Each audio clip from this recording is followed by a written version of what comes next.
Curta o vídeo e se inscreva no canal Audioteca ANCAP. Audioteca apresenta a teoria da exploração do socialismo e comunismo, Eugen von Bauwerk. A teoria do juro de Marx, apresentação detalhada da teoria de Marx. O principal trabalho teórico de Marx é sua grande obra em 3 volumes, sobre o capital. Os fundamentos de sua teoria da exploração estão expostos no primeiro volume, o único a ser publicado em vida do autor, em 1867. O segundo, editado póstumamente por Engels, em 1885, está em total harmonia com o primeiro. Quanto ao conteúdo, menos harmônico é sabidamente o terceiro volume, publicado novamente após intervalo de vários anos, em 1894. Muitas pessoas, entre elas o autor destas linhas, acreditam que o conteúdo do terceiro volume seja incompatível com o do primeiro, e vice-versa. Mas, como o próprio Marx não admitiu isso e, ao contrário, também no terceiro volume exigiu que se considerassem totalmente cálidas as doutrinas do primeiro, a crítica deve considerar as teses expostas nesse primeiro livro a expressão da verdadeira e permanente opinião de Marx. Mas é igualmente válido, e necessário, abordar no momento adequado as doutrinas do terceiro volume como ilustração e crítica. A teoria de Marx sobre juro é mais extremista que a de Rodbertus. Marx parte do princípio de que o valor de toda mercadoria depende unicamente da quantidade de trabalho empregada em sua produção. Dá muito mais ênfase a esse princípio do que Rodbertus. Enquanto este o menciona de passagem, no correr da exposição, muitas vezes apenas como hipótese, sem gastar tempo em sua comprovação, Marx o coloca no ápice de sua teoria, dedicando-lhe uma explicação extensa e fundamentada. O campo de pesquisa que Marx se propõe a examinar para entrar na pista do valor fica limitado originalmente às mercadorias, o que, para Marx, não significa todos os bens econômicos, mas apenas os produtos de trabalho criados para o mercado. Ele começa com uma análise da mercadoria. A mercadoria é, por um lado, uma coisa útil cujas qualidades satisfazem algum tipo de necessidade humana, um valor de uso. Por outro, constitui o suporte material do valor de troca. A análise passa agora para este último. O valor de troca aparece de imediato como uma relação quantitativa, a proporção na qual valores de uso de um tipo se trocam com valores de uso de outro tipo. Relação essa que muda constantemente, conforme tempo e lugar. Portanto, parece ser algo casual. Mas nessa troca deveria haver algo de permanente, que Marx trata de pesquisar. E faz isso na sua conhecida maneira dialética. Tomemos 2 mercadorias, por exemplo, trigo e ferro. Seja qual for a sua relação de troca, pode-se representá-la sempre numa equação segundo a qual uma quantidade dada de trigo é igualada a uma quantidade de ferro, por exemplo, 1 moio de trigo, x quintais de ferro. O que significa essa equação? Que existe algo de comum, do mesmo tamanho, em 2 coisas diferentes, ou seja, em 1 moio de trigo e x quintais de ferro. Portanto, as 2 coisas se equiparam a uma terceira, que em si não é nenhuma nem outra. Cada uma das 2, portanto, na medida em que tem valor de troca, deve ser reduzível a essa terceira. Dialética do valor em Marx.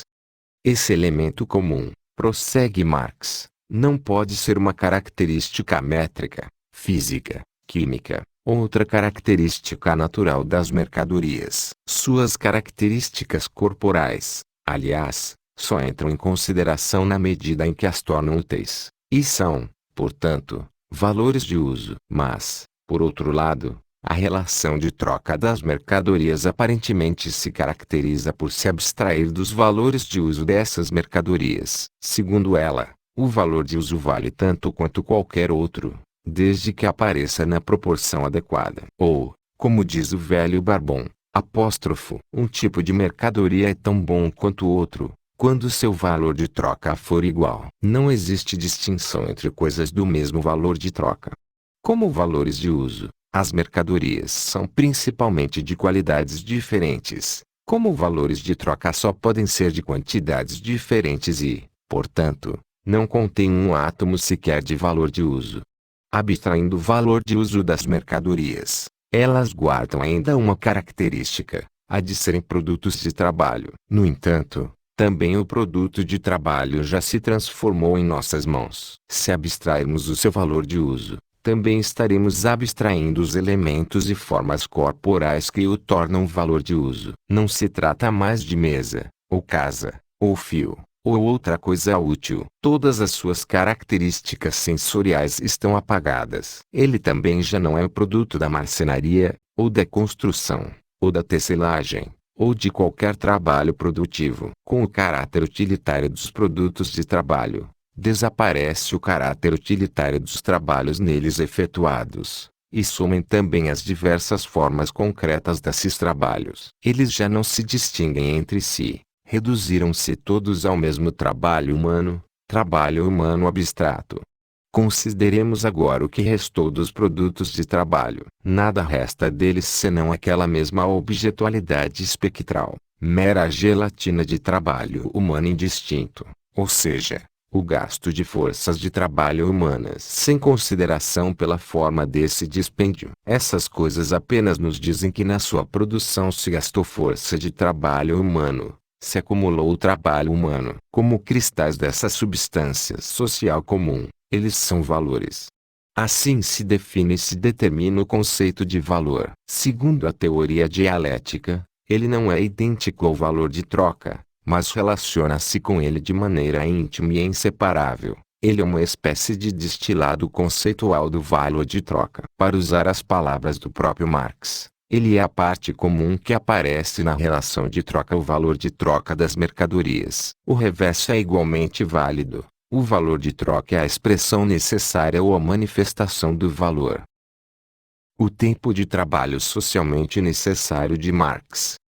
Marx passa da determinação do conceito de valor para a exposição de sua medida e grandeza. Como o trabalho é a substância do valor, consequentemente a grandeza do valor de todos os bens se mede pela quantidade de trabalho neles contido, ou seja, pelo tempo de trabalho. Mas não aquele tempo de trabalho individual, que aquele indivíduo que produziu o bem casualmente precisou gastar, mas o tempo de trabalho necessário para produzir um valor de uso, nas condições sociais normais de produção disponíveis, e com o grau de habilidade e intensidade do trabalho possíveis nessa sociedade. Só a quantidade de trabalho socialmente necessário ou o tempo de trabalho socialmente necessário para produzir um valor de uso é que determina o seu valor. A mercadoria isolada vale aqui como exemplo médio da sua espécie. Mercadorias contendo igual quantidade de trabalho, ou que podem ser produzidas no mesmo tempo de trabalho,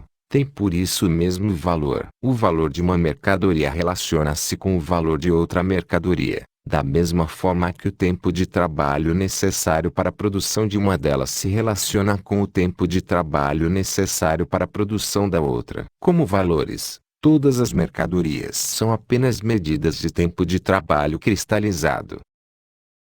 A lei de valor de Marx. De tudo isso deduz-se o conteúdo da grande lei de valor, que é imanente à troca de mercadorias e que domina as condições de troca. Essa lei significa, e só pode significar, que as mercadorias se trocam entre si segundo as condições de trabalho médio, socialmente necessário, incorporado nelas. Há outras formas de expressão da mesma lei. As mercadorias se trocam entre si conforme seus valores. O equivalente se troca com o equivalente. E verdade que, em casos isolados, segundo oscilações momentâneas de oferta e procura, também aparecem preços que estão acima ou abaixo do valor. Só que essas constantes oscilações dos preços de mercado se compensam, se equilibram mutuamente e se reduzem ao preço médio, que é sua regra interna. Mas a longo prazo, nas relações de troca casuais e sempre variáveis, o tempo de trabalho socialmente necessário acaba sempre impondo-se à força,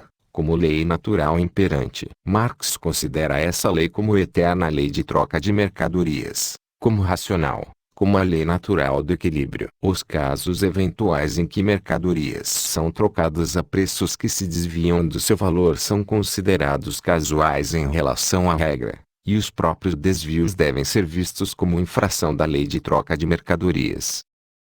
A mais-valia de Marx.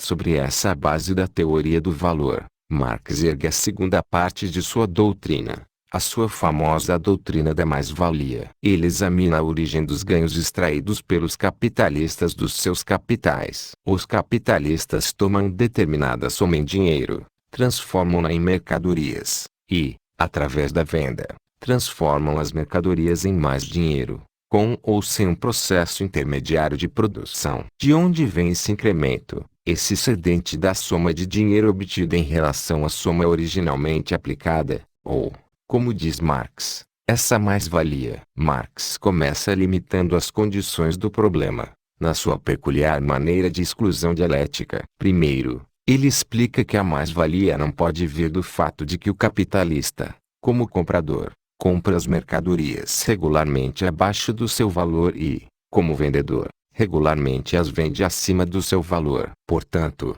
o problema é o seguinte: nosso dono do dinheiro tem de comprar as mercadorias pelo seu valor, e vendê-las pelo seu valor, mas, mesmo assim, no fim do processo, tem de extrair delas valor mais alto do que o que nelas aplicou. Essas são as condições do problema. E que Rodus, exalta. Marx encontra a solução dizendo que existe uma mercadoria cujo valor de uso tem a singular faculdade de ser fonte de valor de troca. Essa mercadoria é a capacidade de trabalho, ou seja, a força de trabalho. Ela é posta à venda no mercado sob dupla condição. A primeira, de que o trabalhador seja pessoalmente livre, caso contrário não seria a força de trabalho que ele estaria vendendo, mas ele próprio, sua pessoa, como escravo. A segunda, de que o trabalhador seja destituído de todas as coisas necessárias para a realização de sua força de trabalho, pois, se delas dispusesse,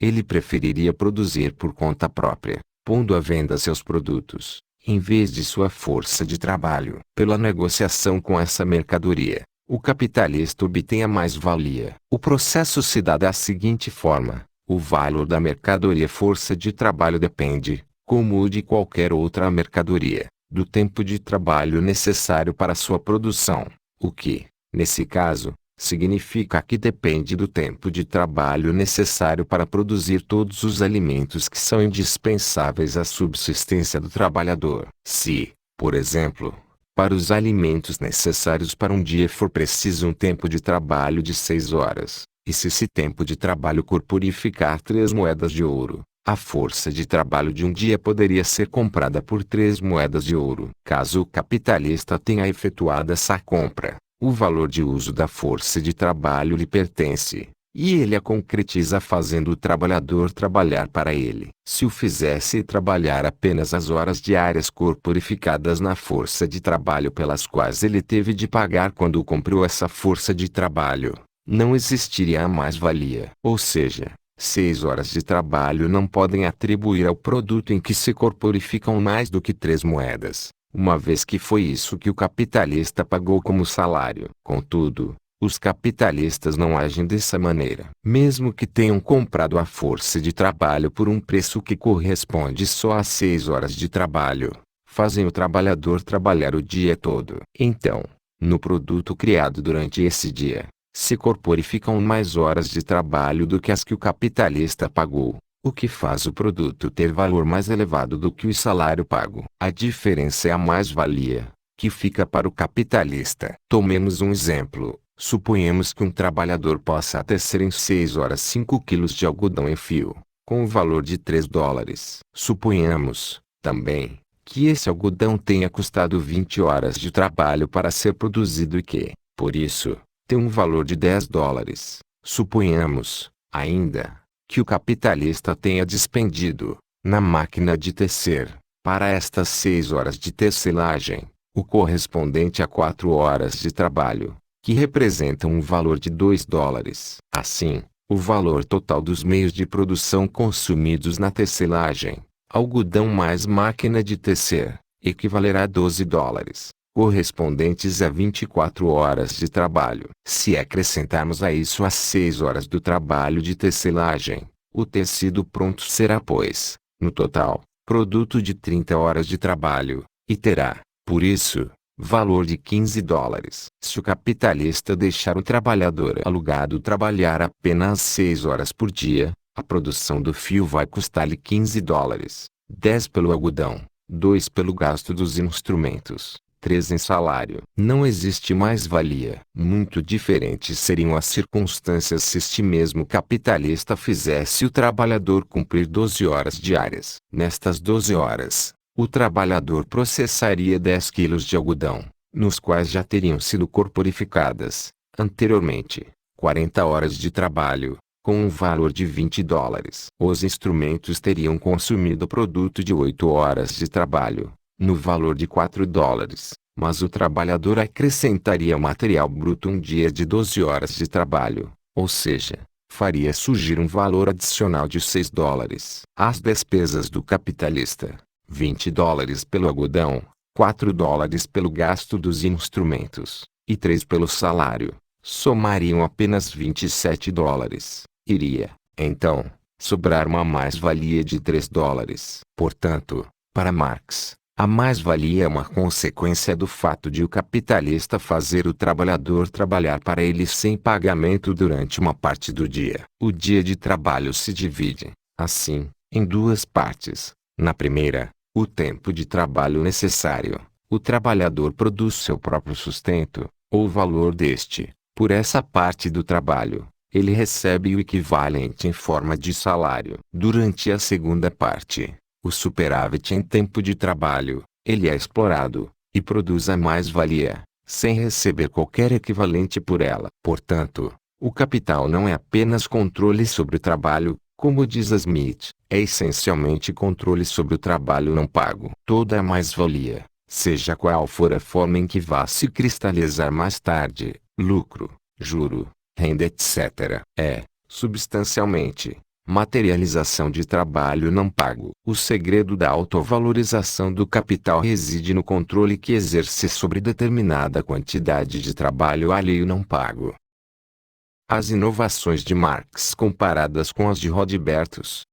Esse é o cerne da teoria da exploração de Marx, exposta no volume 1 de O Capital. No volume 3, essa teoria talvez tenha sido involuntariamente contraditada, mas nunca foi revogada, segundo ainda veremos. O leitor atento reconhecerá nessa exposição, embora parcialmente revestidas de outra forma, todas as teorias essenciais a partir das quais Rodbertus já havia construído sua teoria do juro. Por exemplo, as teorias de que o valor dos bens se mede pela quantidade de trabalho, de que só o trabalho cria valor, de que o trabalhador recebe em seu salário menos valor do que criou, forçado por sua miséria, sendo o excesso tomado pelo capitalista, de que o ganho de capital assim conseguido tem, portanto, um caráter de saque, de lucro sobre trabalho alheio. Devido à consonância entre as duas teorias, ou, melhor, entre as duas formulações da mesma teoria,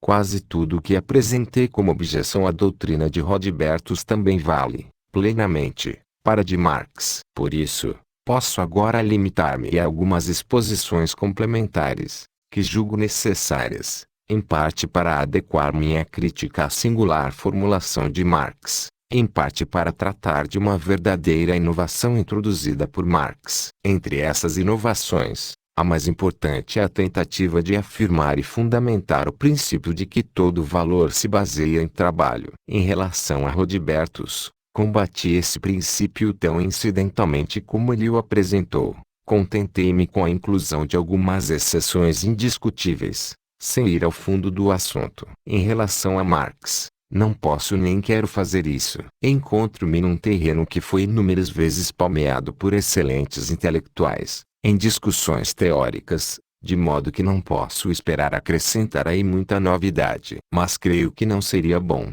ao escrever um livro que tem como tema a crítica das teorias de juro, fugir da crítica profunda a um princípio que consiste no próprio fundamento de uma das mais importantes teorias. Infelizmente, também, o estado atual da nossa ciência não permite que se considere como um exercício supérfluo a renovação do exame crítico. Exatamente em nossos dias aquele princípio, que, na verdade, não passa de uma fábula contada certa vez por um grande homem, e desde então repetida por uma massa crédula, começa a ser aceito como evangelho em círculos cada vez maiores.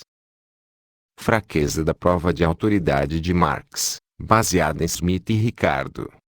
Geralmente mencionam-se, não só como origem, mas também, como autoridades testemunhais da doutrina de que todo valor repousa no trabalho, dois nomes de peso, Adam Smith e Ricardo. Isso não constitui erro, mas também não é inteiramente correto. Nos textos de ambos encontra-se essa doutrina, mas por vezes Adam Smith a contradiz. Ricardo, por sua vez, limita de tal forma a sua validade, e a contraria com tão importantes exceções, que não é muito justo afirmar que ele considere o trabalho como fonte geral e exclusiva do valor dos bens. Ele abre seus princípios explicando claramente que o valor de troca dos bens nasce de duas fontes, da sua raridade, e da quantidade de trabalho que custaram. Certos bens, como estátuas raras e quadros, auferiram seu valor exclusivamente da primeira fonte. Assim, só o valor daqueles bens que se deixam multiplicar ilimitadamente pelo trabalho, que são, na opinião de Ricardo, a grande maioria, é determinado pela quantidade de trabalho que custaram. Mas também em relação aos últimos bens, Ricardo se vê forçado a nova limitação. Ele precisa admitir que também em relação a eles o valor de troca não se determina só pelo trabalho, o tempo decorrido entre o dispêndio de trabalho inicial e a realização final do produto tem uma influência importante. Com isso, nem Smith nem Ricardo defenderam o princípio em questão sem reservas, como se acredita popularmente. Vejamos, pois, em que bases eles o aceitaram. Nem Smith nem Ricardo fundamentaram sua própria obra. Aqui se pode fazer uma estranha descoberta. Smith e Ricardo nem mesmo fundamentaram seu princípio, apenas afirmaram sua validade, como se esta fosse algo por si mesmo evidente. As famosas palavras de Smith em relação a isso, assumidas textualmente por Ricardo em sua própria doutrina, foram: o verdadeiro preço de cada coisa, o que cada coisa custa realmente é a quem a deseja adquirir, equivale ao esforço e à dificuldade da aquisição. O que cada coisa vale realmente para aquele que a adquiriu e a deseja vender ou trocar é o esforço e a dificuldade que essa coisa lhe poupa, e que podem ser repassados a outrem. Aqui convém parar um pouco. Smith diz isso como se a veracidade de tais palavras fosse evidente em si. Mas serão tão óbvias assim? Valor e esforço serão realmente dois conceitos tão interligados que se tende a reconhecer, de imediato, que o esforço é a razão do valor. Creio que nenhuma pessoa imparcial dirá isso. O fato de eu me ter esfalfado por uma coisa é um dado. O fato de essa coisa valer todo esse esforço é um segundo dado diferente. Por outro lado, a experiência nos mostra, de maneira indubitável, que os dois fatos nem sempre andam juntos. Cada um dos incontáveis esforços vãos, desperdiçados num resultado insignificante, seja por falta de habilidade técnica, seja por especulação errônea, ou simplesmente por infelicidade, dá testemunho disso a cada dia. Mas também o testemunha cada um dos incontáveis casos em que pouco esforço é compensado com alto valor: a ocupação de um pedaço de terra, a descoberta de uma pedra preciosa ou de uma mina de ouro. Mas, para fazer uma abstração de tais casos que se podem considerar exceções no curso regular das coisas, é um fato absolutamente normal que mesmo o esforço de pessoas diferentes terá valor bem diverso. O fruto do esforço de um mês de um artista muito bom normalmente vale 100 vezes mais do que o fruto do mesmo mês de trabalho de um simples pintor de paredes. Isso não seria possível se realmente o esforço fosse o princípio do valor. Ou se, em função de uma relação psicológica, nosso julgamento de valor tivesse de se apoiar unicamente sobre critérios de esforço e dificuldade. A natureza não é tão elitista que suas leis psicológicas nos obriguem a valorizar 100 vezes mais o esforço de um artista do que aquele de um modesto pintor de paredes. Penso que quem se propuser a refletir um pouco sobre isso, ao invés de acreditar cegamente, se convencerá de que não é possível falar numa relação interna óbvia entre esforço e valor, como aqui parece pressupor aquele trecho de Smith. Além disso, será que aquela realmente se relaciona, como em geral aceitamos sem discussão, com o valor de troca. Creio que, lendo Smith de modo imparcial, não se poderá, tampouco, afirmar isso. Não há referência nem a valor de troca, nem a valor de uso, nem a qualquer valor no sentido estritamente científico. Mas há que, como já indica o termo usado, worth, não value, Smith se dizer que a palavra valor está sendo usada naquele sentido mais amplo e indeterminado da linguagem comum. Fato muito significativo. Sentindo que uma reflexão científica séria não aceitaria seu princípio, Smith se utiliza da linguagem corrente para entrar no terreno das impressões cotidianas, menos controladas. E, conforme nos mostra a experiência, ele teve sucesso, o que, para a ciência, é lamentável. Não se pode considerar que essa passagem seja séria do ponto de vista científico. Uma prova disso é que, em suas poucas palavras, existe uma contradição. No mesmo fôlego, Smith admite serem princípios do verdadeiro valor tanto o esforço que é poupado pela posse de um bem, quanto o esforço que é repassado ao outrem. Ora, essas duas medidas, todos o sabem, não são idênticas. Com a divisão de trabalho vigente, o esforço que eu pessoalmente teria de aplicar para obter a posse de certa coisa desejada é, em geral, bem maior do que o esforço com que um operário especializado a produz. Qual desses dois esforços, o poupado ou um repassado, determinará o verdadeiro valor? Em suma, a famosa passagem em que o velho mestre Adam Smith introduz o princípio do trabalho na doutrina do valor fica bem distante do que se pretende ver nela, um grande e bem fundamentado princípio científico básico. Essa passagem não é óbvia, não apresenta fundamento em palavra alguma. Além de ter a forma e a natureza negligentes de uma frase vulgar, encerra uma contradição em si mesma. Na minha opinião, o fato de ela geralmente merecer crédito deve-se a dois fatores. Primeiro, ela foi emitida por um Adam Smith. Segundo, ele a emitiu sem qualquer fundamentação. Se Adam Smith tivesse dirigido ao interlocutor uma só palavra que a fundamentasse, ao invés de falar apenas para emoção, o interlocutor não teria desistido do seu direito de colocar à prova esse fundamento, o que certamente faria aparecer sua precariedade. Esse tipo de doutrina só vence pela surpresa. Vejamos o que Smith, e depois dele, Ricardo, tem a dizer. O trabalho foi o primeiro preço, o dinheiro de compra original, que se pagou por todas as coisas. Essa frase é irrefutável, mas não prova nada para o princípio do valor. Naquele estado primitivo e rude da sociedade em que acontece a acumulação de capitais e apropriação de terra, a relação entre as diversas quantidades de trabalho necessárias à aquisição de diversos objetos parece ser a única circunstância capaz de dar uma norma para a troca recíproca. Quando, por exemplo, uma tribo de caçadores gasta na caça de um castor 2 vezes mais do que na caça de um cervo, naturalmente um castor comprará ou valerá 2 cervos. É natural que aquilo que habitualmente é produto de trabalho de 2 dias ou de 2 horas de trabalho valha 2 vezes o que é produto de 1 dia ou 1 hora. Também nessas palavras procuraremos em vão qualquer fundamento. Smith diz simplesmente parece, deve ser natural, é natural etc.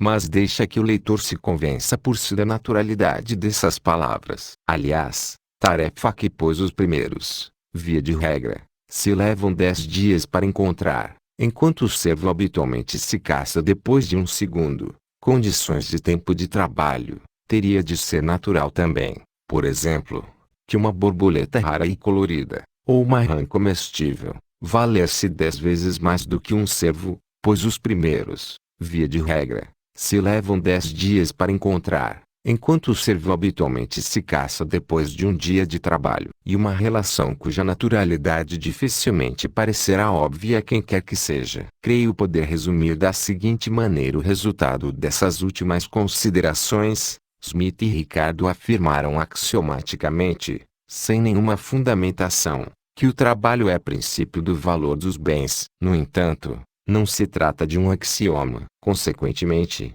se quisermos manter este princípio, devemos ignorar Smith e Ricardo como autoridades, e procurar fundamentações independentes. É muito singular que quase ninguém entre os seus sucessores tenha feito isso. Os mesmos homens que normalmente varavam as doutrinas tradicionais com sua crítica devastadora, os mesmos para quem não havia princípio antigo que parecesse suficientemente firme, a ponto de não precisar ser novamente questionado e examinado. Esses mesmos homens renunciaram a qualquer crítica diante do princípio fundamental mais importante tomado da doutrina tradicional. De Ricardo a Rodbertus, de Sismondi a La Salle, o nome Adam Smith é o único aval que se julga necessário para aquela doutrina. Como contribuição original só acrescentaram a essa doutrina repetidas afirmações de que o princípio é verdadeiro, irrefutável, indubitável. Não houve qualquer tentativa de realmente provar sua veracidade, de refutar possíveis objeções, de eliminar dúvidas. Os que desprezam provas baseadas em autoridades contentam-se, eles próprios, com a invocação de autoridades. Os que lutavam contra afirmações infundadas contentam-se, eles próprios, em afirmar, sem comprovação. Só muito poucos defensores da teoria do valor do trabalho constituem exceção a essa regra, e um desses poucos é Marx. Exame e refutação da proposição básica de Marx. Marx escolheu um método de análise defeituoso.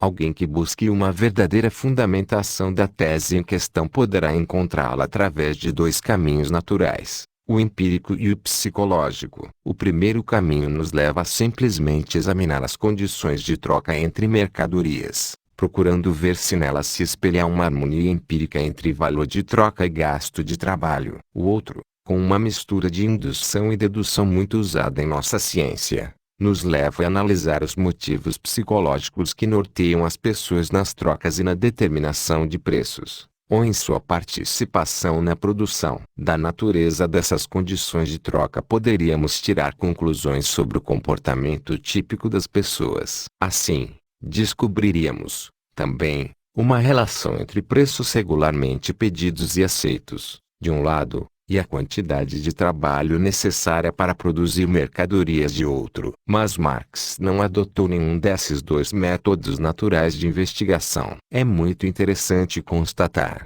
em seu terceiro volume, que ele próprio sabia muito bem que nem a comprovação dos fatos nem a análise dos impulsos psicológicos que agem na concorrência teriam bons resultados para a comprovação de sua tese. Marx opta por um terceiro caminho de comprovação.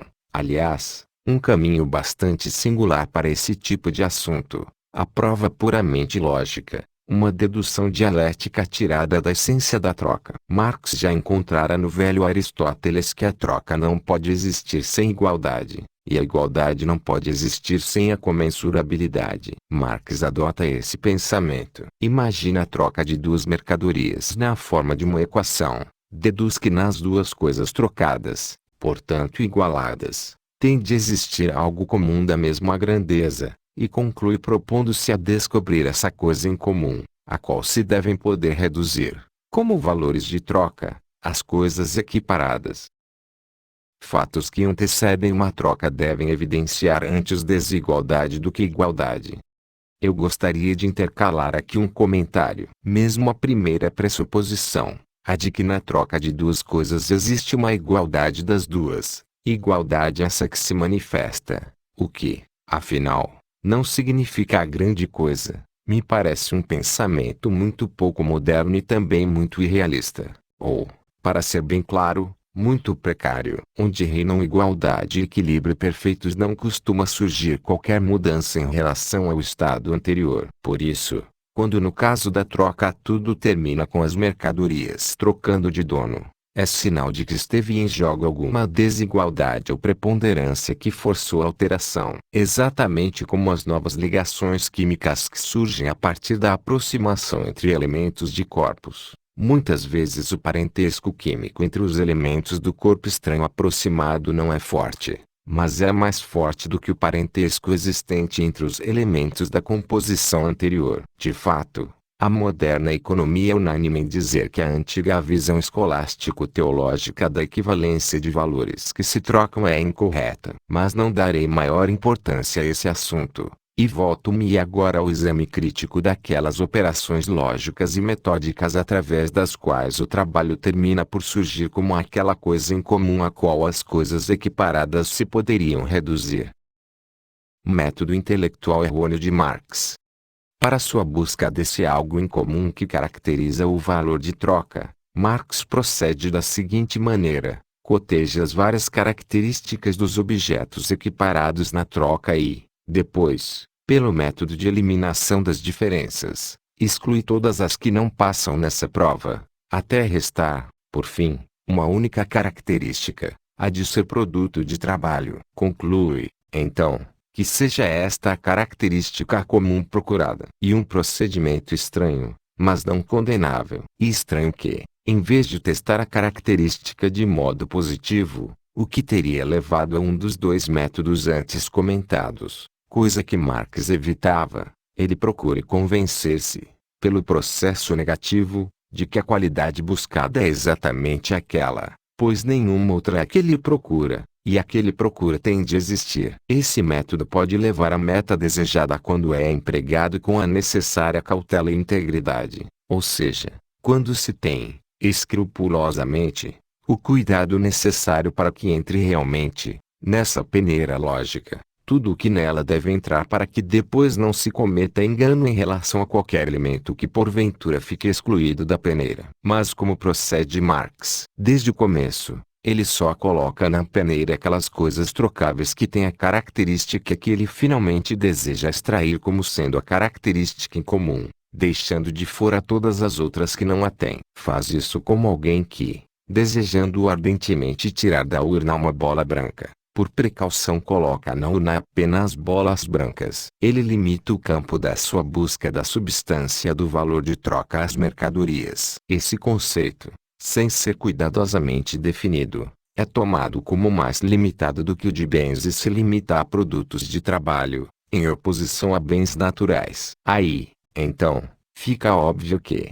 se a troca realmente significa uma equiparação que pressupõe a existência de algo comum da mesma grandeza, esse algo comum deve ser procurado e encontrado em todas as espécies de bens trocáveis, não só nos produtos de trabalho, mas também nos dons da natureza, como terra, madeira no tronco, energia hidráulica, minas de carvão, pedreiras, jazidas de petróleo, águas minerais, minas de ouro, etc. Excluir, na busca do algo comum que há na base do valor de troca, aqueles bens trocáveis que não sejam bens de trabalho é, nessas circunstâncias, um pecado mortal metodológico. É como se um físico que quisesse pesquisar o motivo de todos os corpos terem uma característica comum, como o peso, por exemplo, selecionasse um só grupo de corpos, talvez o dos corpos transparentes, e, a seguir, cotejasse todas as características comuns aos corpos transparentes,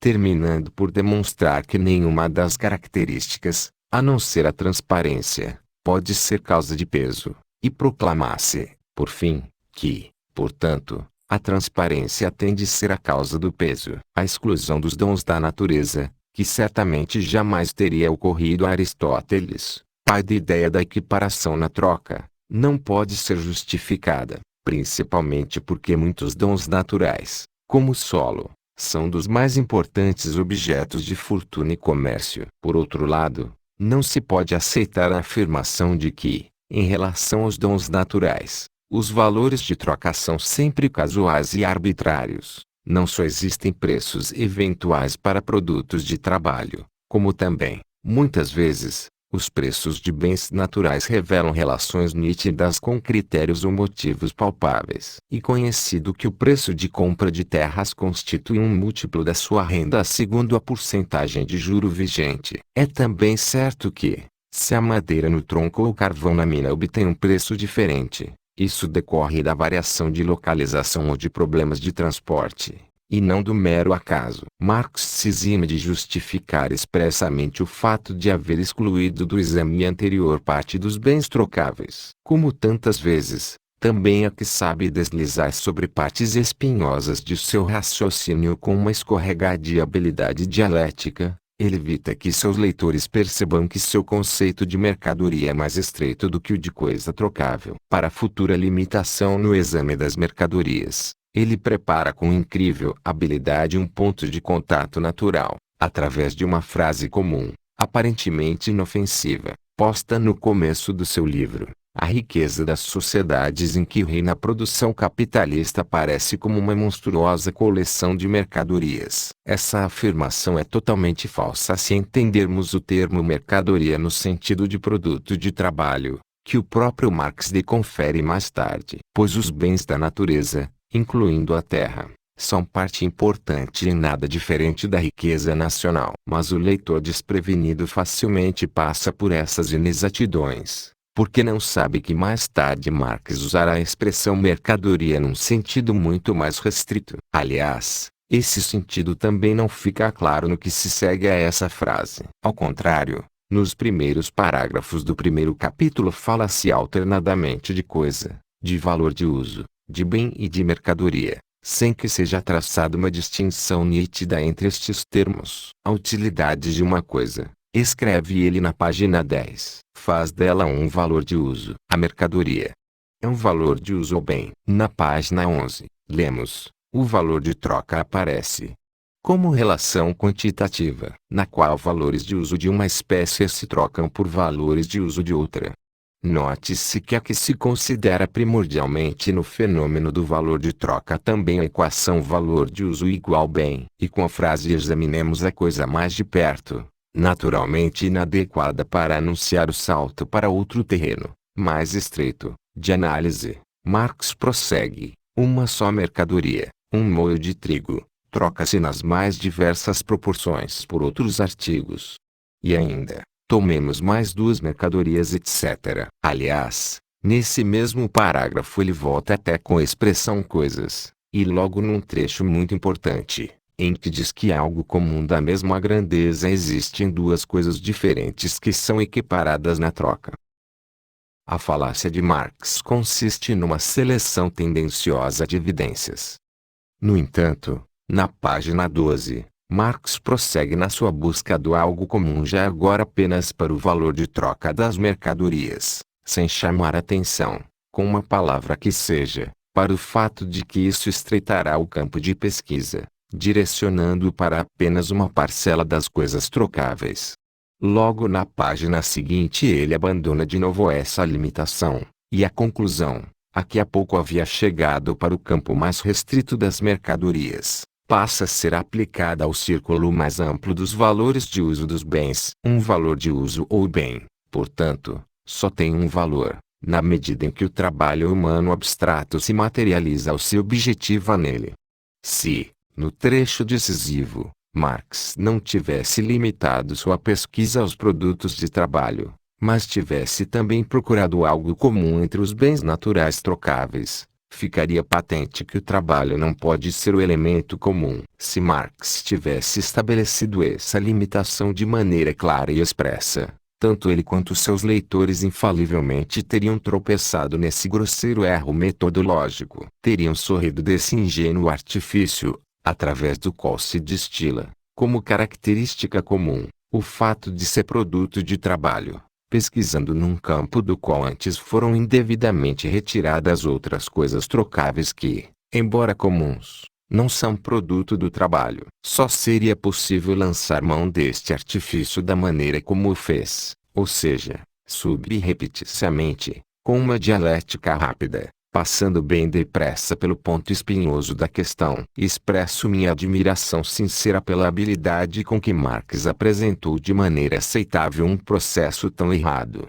o que, sem dúvida, não o cima de ter sido inteiramente falso. Continuemos. Através do artifício acima descrito, Marx conseguiu colocar o trabalho em jogo. Através da limitação artificial do campo de pesquisa, o trabalho se tornou a característica comum. No entanto, além dele, há outras características que deveriam ser levadas em conta, por serem comuns. Como afastar essas concorrentes? Marx faz isso através de dois raciocínios, ambos muito breves, e ambos contendo um gravíssimo erro de lógica. No primeiro, Marx exclui todas as características geométricas, físicas, químicas ou quaisquer outras características naturais das mercadorias. Isso porque suas características físicas só serão levadas em conta na medida em que as tornam úteis, portanto as transformam em valores de uso. Mas por outro lado, a relação de troca das mercadorias aparentemente se caracteriza pela abstração de seus valores de uso, pois dentro dela,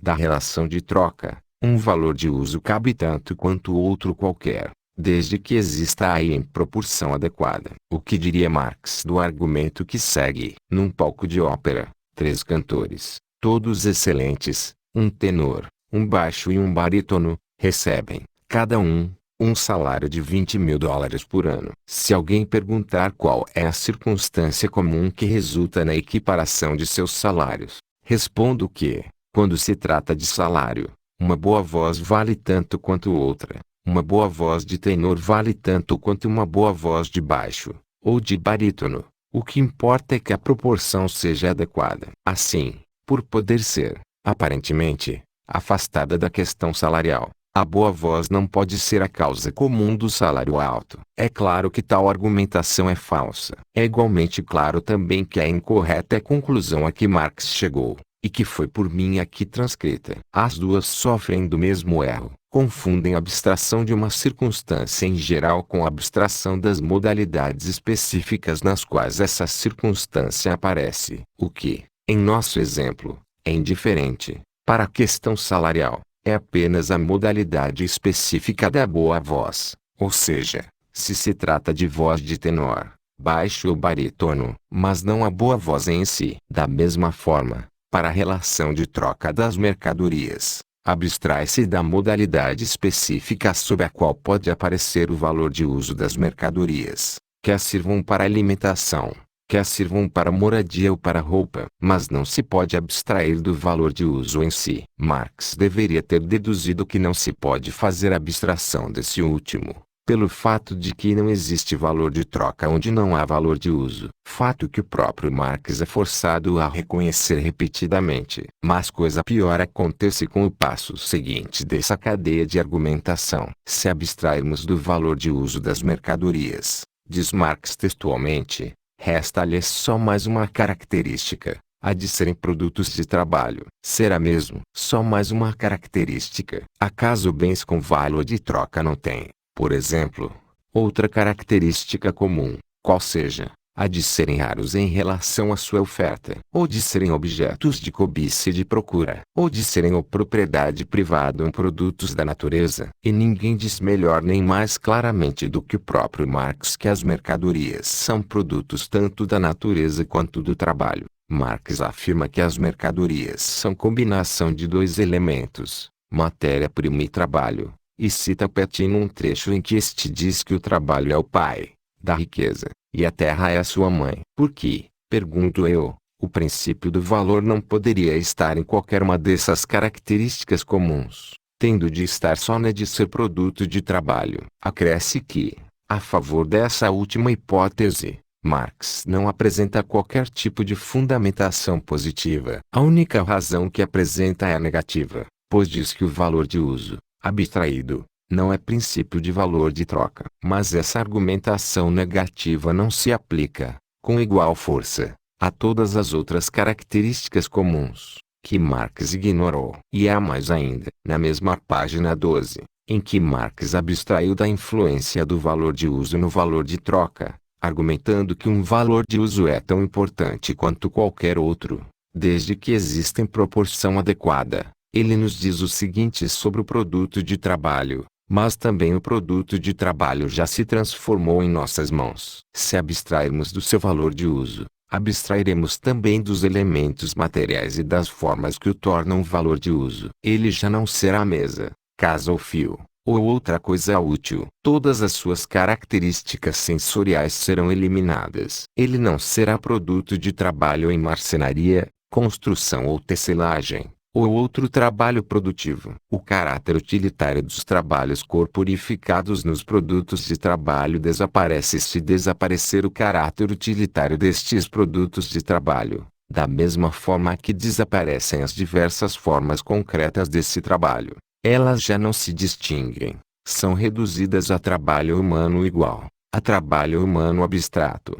Será que se pode dizer, de modo mais claro e explícito, que, para a relação de troca, não apenas um valor de uso, mas uma espécie de trabalho, ou produto de trabalho, vale tanto quanto qualquer outro, desde que exista na proporção adequada, e que se pode aplicar ao trabalho exatamente o mesmo critério em relação ao qual Marx antes pronunciou seu veredito de exclusão contra o valor de uso. Trabalho e valor de uso têm, ambos, um aspecto quantitativo e outro qualitativo. Assim como o valor de uso é qualitativamente diverso em relação à mesa, casa ou fio, assim também são qualitativamente diferentes os trabalhos de marcenaria, de construção ou de tecelagem. Por outro lado, trabalhos de diferentes tipos podem ser diferenciados em função de sua quantidade. Enquanto é possível comparar valores de uso de diferentes tipos segundo a magnitude do valor de uso, é absolutamente inconcebível que circunstâncias idênticas levem, ao mesmo tempo, à exclusão de alguns elementos e à contínua aceitação de outros. Se,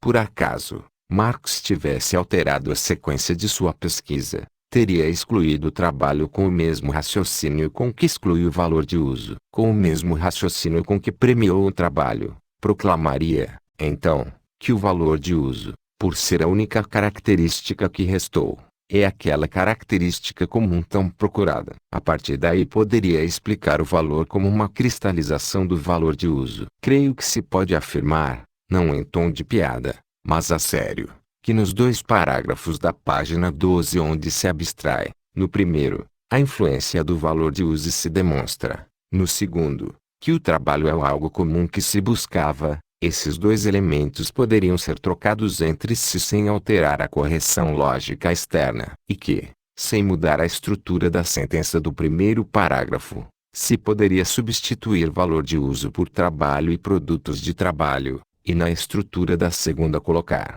em lugar de trabalho, o valor de uso.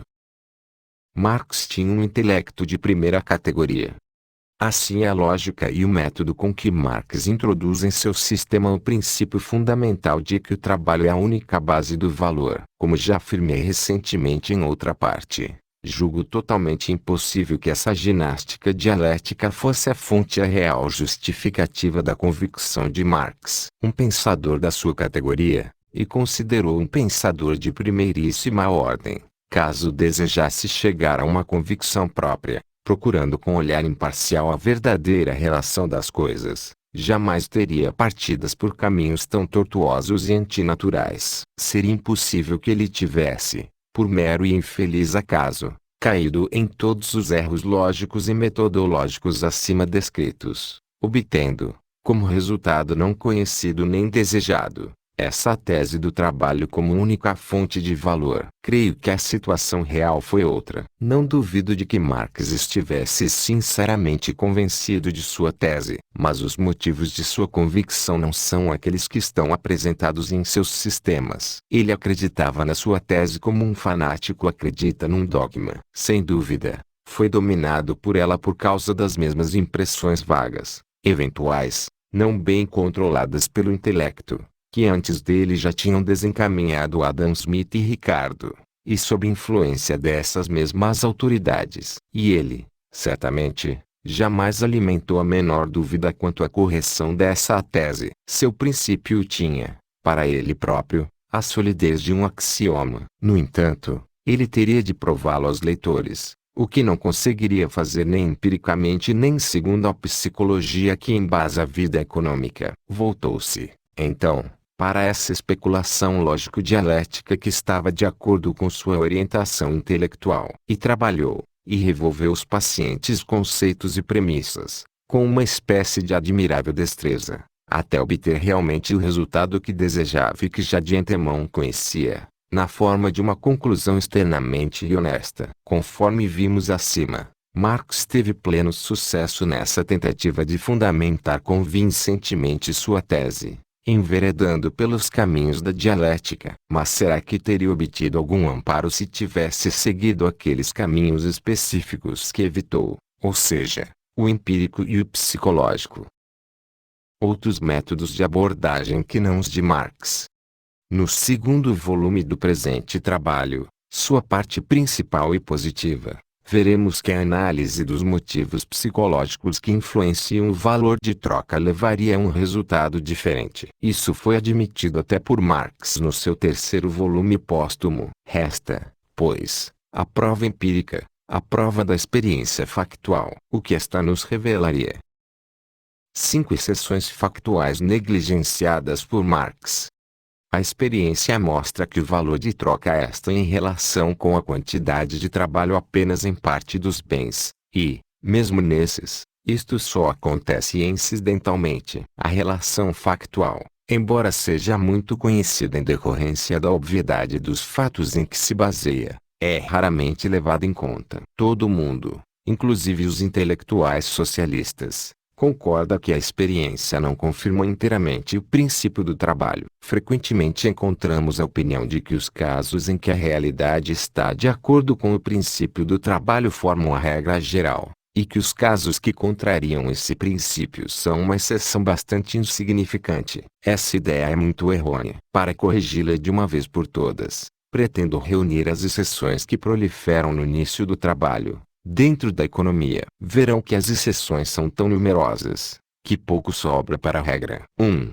Em primeiro lugar, todos os bens raros foram excluídos do princípio do trabalho. Esses são todos os bens que não podem nunca, ou só podem limitadamente, ser reproduzidos em massa, por algum impedimento objetivo ou legal. Ricardo menciona, por exemplo, estátuas e quadros, livros raros, moedas raras, vinhos excelentes, e comenta ainda que esses bens são apenas uma parte muito pequena dos bens diariamente trocados no mercado. Se pensarmos que nessa mesma categoria se situam, além da terra, todos os inúmeros bens cuja produção está relacionada à patente de invenção, direitos autorais ou segredo industrial, não se consideraria insignificante a extensão de tais bens. 2. Todos os bens que não se produzem por trabalho comum, mas qualificado, são considerados como exceção. Embora nos produtos diários de um escultor, de um marceneiro especializado, de um fabricante de violinos, ou de um consultor de máquina etc., não se corporifique mais trabalho do que no produto diário de um simples trabalhador manual, ou de um operário de fábrica, os produtos dos primeiros frequentemente têm valor de troca mais elevado, às vezes muito mais elevado, que os dos segundos. Os defensores da teoria do valor do trabalho naturalmente não puderam ignorar essa exceção. Porém, singularmente, fazem de conta que isso não é exceção, mas apenas uma pequena variante, que ainda se mantém dentro da regra. Marx, por exemplo, considera o trabalho qualificado apenas um múltiplo do trabalho comum. O trabalho complexo, diz ele, vale só como trabalho comum potenciado, ou multiplicado. Assim, uma pequena quantidade de trabalho complexo equivale a uma quantidade maior de trabalho comum. A experiência nos mostra que essa redução acontece constantemente. Uma mercadoria pode ser produto de um trabalho complexo, mas,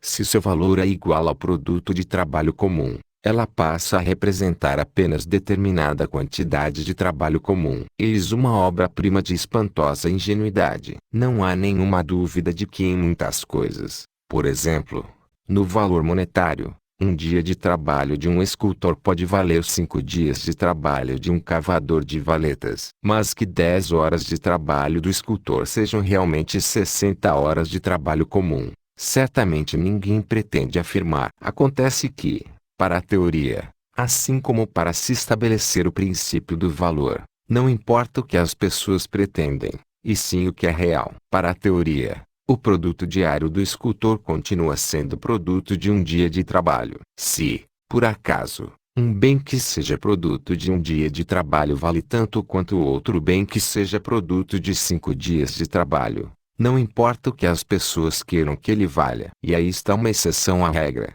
que se quer impor, de que o valor de troca dos bens se mede pela quantidade de trabalho humano neles corporificado. Imaginemos uma ferrovia que determinasse suas tarifas segundo a extensão do trajeto exigido por passageiros e cargas, mas que determinasse, também, que, dentro de um trecho com operações particularmente dispendiosas, cada quilômetro fosse computado como 2 quilômetros. Será possível alguém dizer que a extensão do trajeto é o único princípio para a determinação das tarifas da ferrovia? Certamente não.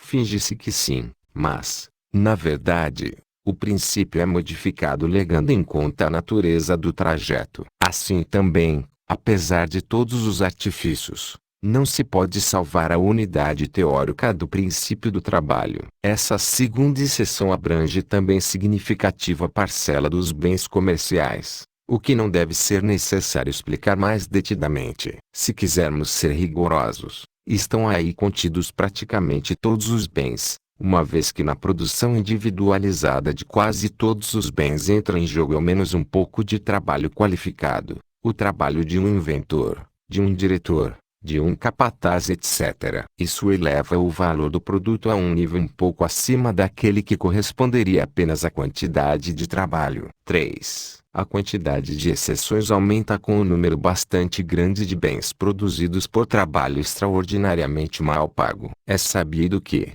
por razões que aqui não se precisa mencionar, em certos ramos da produção o salário de trabalho está sempre abaixo do mínimo necessário para a sobrevivência, como por exemplo, no caso do trabalho manual feminino, como bordados, costura, malharia, etc. Os produtos dessas ocupações têm, então, um valor extraordinariamente baixo. Não é incomum que o produto de 3 dias de trabalho de uma simples costureira não valha nem mesmo o produto de 2 dias de uma operária de fábrica. Todas as exceções que eu mencionei até aqui cima em certos grupos de bens da validade da lei do valor do trabalho, reduzindo, pois, o campo de validade desta própria lei. Na verdade, deixam para a lei do valor do trabalho apenas aqueles bens para cuja reprodução não há qualquer limite, e que nada exigem para sua criação além de trabalho. Mas mesmo esse campo de aplicabilidade tão reduzido não é dominado de modo absoluto pela lei do valor do trabalho. Também aí, algumas exceções afrouxam sua validade. 4.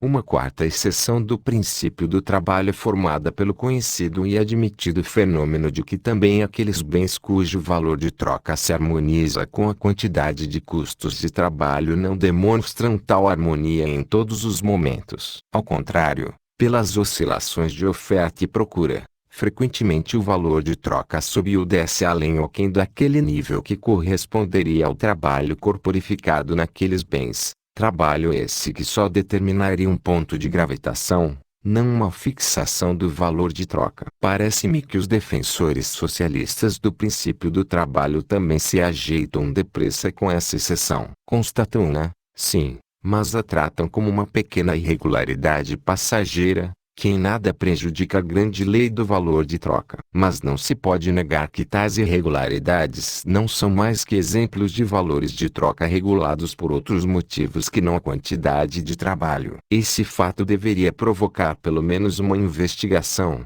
no sentido de examinar a possibilidade de existir um princípio mais geral do valor de troca, que explicaria não só os valores de troca regulares, mas também aqueles que, do ponto de vista da teoria do trabalho, são tidos como irregulares. Nenhuma investigação desse tipo será encontrada entre os teóricos dessa linha. 5. Por fim vemos que, além dessas oscilações momentâneas, o valor de troca dos bens se desvia da quantidade de trabalho que eles corporificam, de maneira considerável e constante. De 2 bens cuja produção exige exatamente a mesma quantidade média de trabalho, aquele que exigiu maior quantidade de trabalho prévio vale mais. Como sabemos, Ricardo comentou extensamente essa seção do princípio de trabalho, em 2 seções do capítulo I de suas Grundsachen. Rodbertus e Marx a ignoram na formulação de suas teorias, sem a negarem expressamente, o que não poderiam fazer. É conhecido demais, para admitir dúvidas, o fato de que o valor de um tronco de carvalho centenário é mais elevado do que o correspondente ao meio minuto que sua semeadura requer. Vamos resumir. Parcela considerável dos bens não faz parte daquela presumida lei segundo a qual o valor dos bens é determinado pela quantidade de trabalho neles corporificada, e o restante dos bens nem obedece sempre, nem com exatidão. Esse é o material empírico que serve de base para os cálculos do teórico do valor. E conclusão um investigador imparcial pode tirar. Certamente não será de que a origem e medida de todo valor se fundamente exclusivamente no trabalho. Uma conclusão dessas não seria em nada melhor do que aquela que se poderia chegar, pelo método experimental, a partir da constatação de que a eletricidade vem não só do atrito mas também de outras fontes. Toda a eletricidade provém de atrito. Em contrapartida, pode-se concluir que o dispêndio de trabalho exerce ampla influência sobre o valor de troca de muitos bens, mas não como causa definitiva, comum a todos os fenômenos de valor, e sim como causa eventual, particular. Não haverá necessidade de procurar uma fundamentação interna para essa influência do trabalho sobre o valor, pois ela não seria encontrada. Pode também ser interessante, além de importante, observar melhor a influência do trabalho sobre o valor dos bens, e expressar esses resultados na forma de leis. Mas não se pode esquecer que estas não serão mais que leis particulares, que em nada atingem a essência do valor. Para usar de uma comparação, leis que formulam a influência do trabalho no valor dos bens estão para a lei geral do valor mais ou menos como a lei vento oeste traz chuva está para uma teoria geral da chuva. Vento oeste é uma causa eventual de chuva, como o emprego de trabalho é causa eventual do valor dos bens, mas a essência da chuva se fundamenta tão pouco no vento oeste quanto o valor se fundamenta no emprego de trabalho. Marx agravou o erro de Ricardo. O próprio Ricardo ultrapassou pouco as fronteiras legítimas. Como demonstrei acima, ele sabe muito bem que sua lei do valor do trabalho é somente uma lei particular de valor, e que o valor dos bens raros, por exemplo, tem outros fundamentos. Mas Ricardo engana-se na medida em que valoriza demais o campo de abrangência dessa lei, atribuindo-lhe uma validade praticamente universal. A este engano pode-se relacionar o fato de que, em fases posteriores, ele praticamente não dá mais atenção às exceções, pouco valorizadas, que no começo de sua obra mencionara com bastante acerto. E muitas vezes, injustamente, fala de sua lei como se ela fosse realmente uma lei universal de valor. Foram os seus sucessores, que ampliaram o campo de abrangência dessa lei, que caíram no erro quase inconcebível de apresentar o trabalho, com pleno e consciente rigor, como princípio universal de valor. Digo erro quase inconcebível, pois, com efeito, é difícil acreditar que homens de formação teórica pudessem afirmar, depois de reflexão madura, uma doutrina que não podiam apoiar em coisa alguma, nem na natureza da coisa, uma vez que nesta natureza não se revela absolutamente nenhuma relação necessária entre valor e trabalho, nem na experiência, pois esta, ao contrário, mostra que o valor geralmente não se coaduna com o dispêndio de trabalho, nem mesmo, por fim, nas autoridades, pois as autoridades invocadas jamais afirmaram o princípio com aquela pretendida universalidade que agora lhe era conferida. Mas os seguidores socialistas da teoria da exploração, quando apresentam um princípio tão precário, não o colocam numa posição secundária, em algum ângulo inofensivo de sua doutrina teórica. Colocam-no no topo de suas afirmações práticas mais importantes. Sustentam que o valor de todas as mercadorias repousa no tempo de trabalho nelas corporificado. Em outro momento, atacam todos os valores que não se coadunam com essa lei, por exemplo, diferenças de valor que recaem como mais-valia para os capitalistas, dizendo-os ilegais, antinaturais e injustos, e condenando-os à anulação. Portanto, primeiro ignoram a exceção e proclamam a lei do valor como sendo universal. Em seguida, após terem obtido, subrepticiamente, a universalidade dessa lei, voltam a prestar atenção às exceções, rotulando-as de infração dessa lei. Com efeito, tal argumentação não é muito melhor do que a de alguém que constate que existe gente louca, ignorando que também há gente sensata, e que, a partir desta constatação, chega a uma lei de valor universal segundo a qual todas as pessoas são loucas, exigindo que se exterminem todos os sábios, considerados fora da lei. 2 volumes póstumos contraditórios no sistema marxista. Na primeira edição da presente obra, há muitos anos, Dei meu veredito sobre a lei do valor do trabalho em si, e particularmente sobre a fundamentação que Marx lhe deu. Depois disso apareceu o terceiro volume, póstumo, de O Capital de Marx. Sua publicação era esperada com certa atenção nos meios teóricos de todas as orientações. Esperava-se, com curiosidade, o modo como Marx se livraria de certa dificuldade que o confundirá no primeiro volume, e que, além de continuar sem resolução, não era mais mencionada. Já comentei, quanto a Rodbertus, que a pressuposição imanente à lei do trabalho, de que os bens se trocam segundo o trabalho a elas ligado, é absolutamente conflitante com outra pressuposição do mesmo Rodbertus, claramente apresentada como fato empírico, a de que existe um nivelamento dos ganhos de capital. Naturalmente, também Marx sentiu essa dificuldade, que, para ele, se mostrava ainda mais drástica, uma vez que, na sua doutrina, a parte que contém o ponto crucial está formulada com ênfase particular, o que, por assim dizer, desafia tal dificuldade. Marx distingue, no capital que serve aos capitalistas para obterem a mais-valia, duas partes: aquela que serve para pagar os salários do trabalho, ou seja, o capital variável, e aquela que é empregada em meios de produção como a matéria-prima, os instrumentos e máquinas, e assim por diante, que é o capital constante. Como só o trabalho vivo pode produzir a nova noção de mais-valia, também só a parte de capital transformada em força de trabalho pode modificar, aumentar seu valor no processo de produção, motivo pelo qual Marx chama esta parte de capital variável. Só este reproduz seu próprio valor, e, além disso,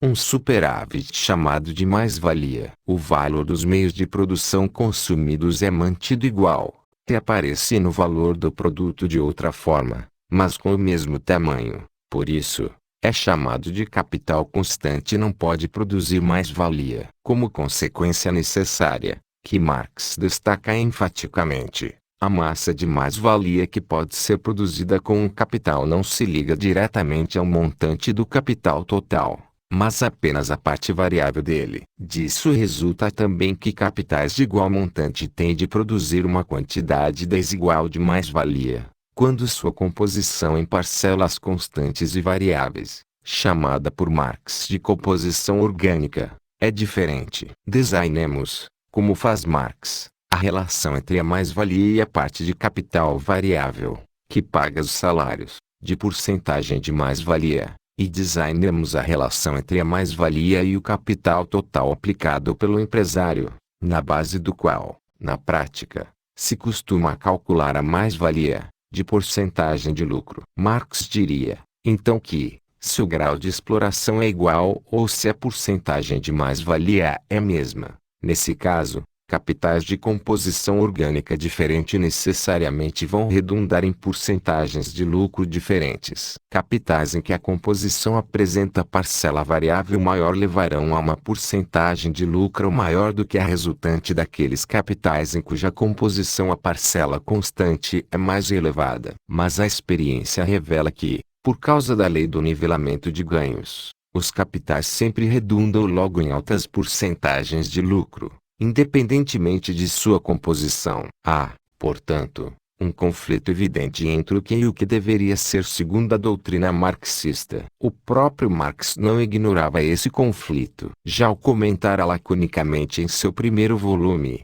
como se fosse apenas aparente, deixando sua solução para momentos posteriores de seu sistema. A longa e tensa espera para ver como Marx se esquivaria desse dilema fatal terminou, enfim, com a publicação do terceiro volume, que, apesar de conter um detalhado comentário do problema, não apresenta, para o mesmo, qualquer solução. Ao invés disso, como era de se esperar, confirma a contradição insolúvel, e glosa, de forma velada, subreptícia e suavizada, a doutrina do primeiro volume. Marx desenvolve agora a seguinte doutrina: reconhece expressamente que, na realidade, por causa da concorrência, as porcentagens de lucro dos capitais, não importa qual sua composição orgânica, são igualadas numa porcentagem média de lucro, E isso tem de ser assim. Ele ainda reconhece expressamente que uma porcentagem igual de lucros para capitais cujas composições orgânicas são diferentes só é possível quando mercadorias isoladas não se trocam entre si segundo o seu valor determinado por trabalho,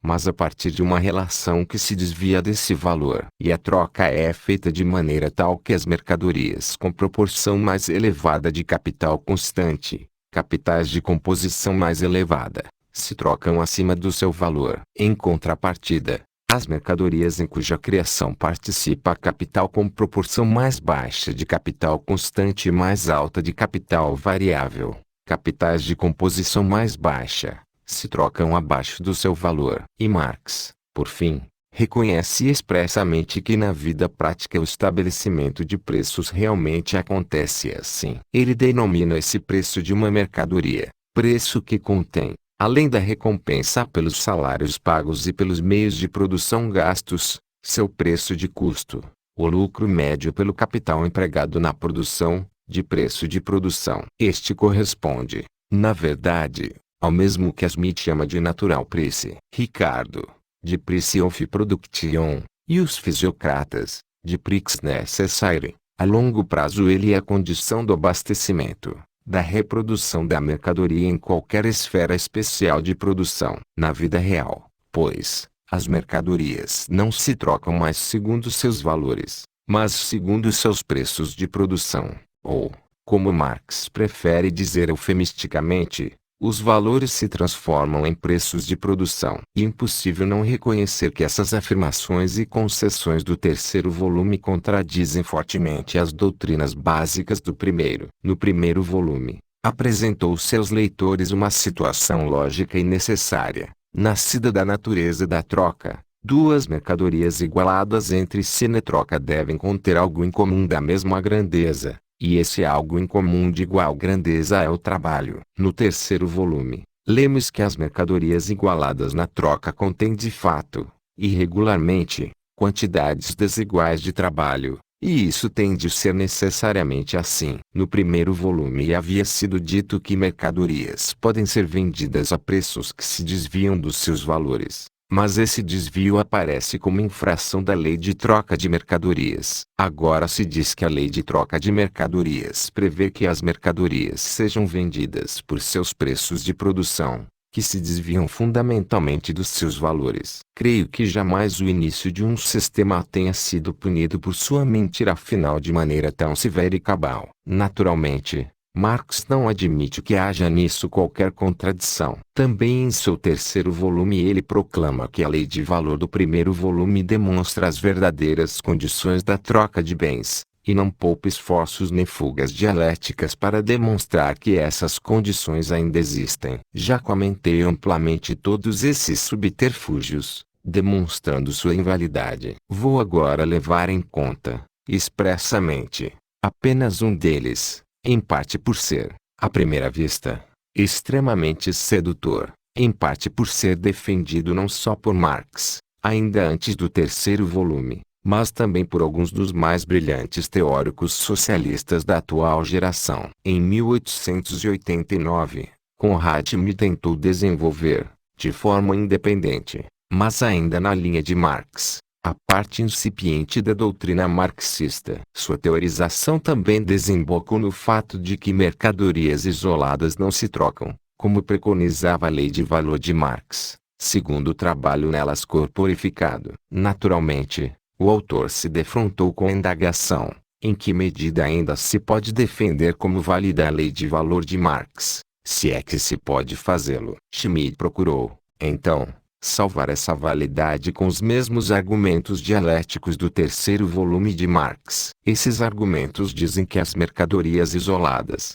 de fato, são trocadas por valores abaixo ou acima do seu valor, mas que esses desvios se compensam e se anulam mutuamente. Assim, calculadas em conjunto, as mercadorias têm um preço que se iguala novamente à soma dos seus valores. Seria, pois, possível afirmar que, quando se considera o conjunto de todos os ramos de produção, a lei do valor é uma tendência dominante. Mas é muito fácil demonstrar a trama dialética dessa pseudo-argumentação, como já expliquei em outra oportunidade. Afinal, qual é a tarefa da lei do valor? Nenhuma, senão explicar a relação de troca de bens que se observa. Queremos saber por que na troca, por exemplo, um casaco equivale a 10 metros de linho, por que 5 quilos de chá equivalem a meia tonelada de ferro, e assim por diante. Foi a partir daí que o próprio Marx concebeu a lei do valor. Evidentemente,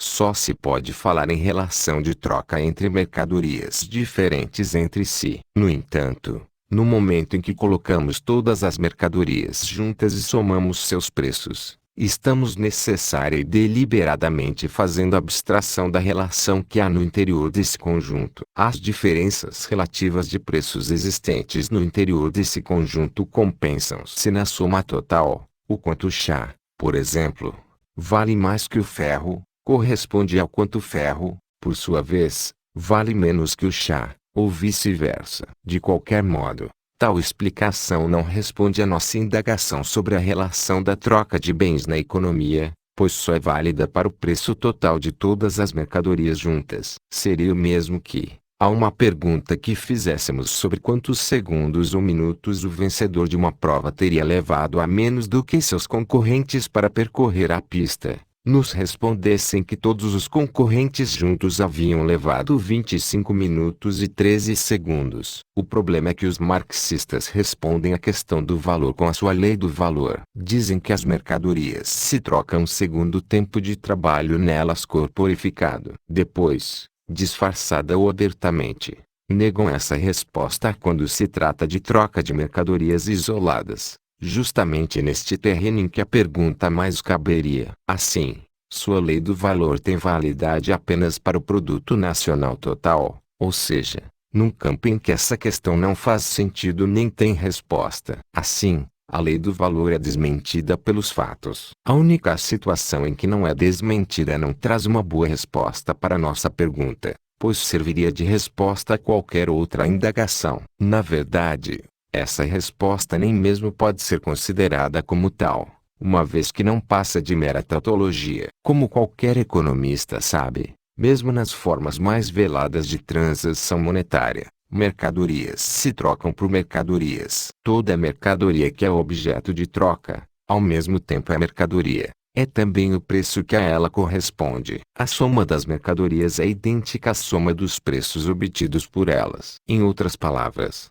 o preço do produto nacional total nada mais é que o próprio produto nacional. Sob este ponto de vista é totalmente correto que a soma dos preços que se paga por todo o produto nacional combine inteiramente com o valor ou quantidade de trabalho cristalizada nele. Mas essa tautologia não significa progresso em direção a um verdadeiro conhecimento, nem pode servir como prova de que é correta a suposta lei de que os bens se trocam segundo o trabalho neles corporificado. Se fosse assim, essa seria uma maneira de se verificar qualquer outra lei, como, por exemplo, a lei de que os bens se trocam segundo medida do seu peso específico. Pois embora meio quilo de ouro como mercadoria isolada não se troque por meio quilo de ferro, mas por 20.000 quilos de ferro, a soma de preço que se paga, no total, por meio quilo de ouro e 20.000 quilos de ferro, não é nem mais nem menos do que 20.000 quilos de ferro e meio quilo de ouro. Portanto,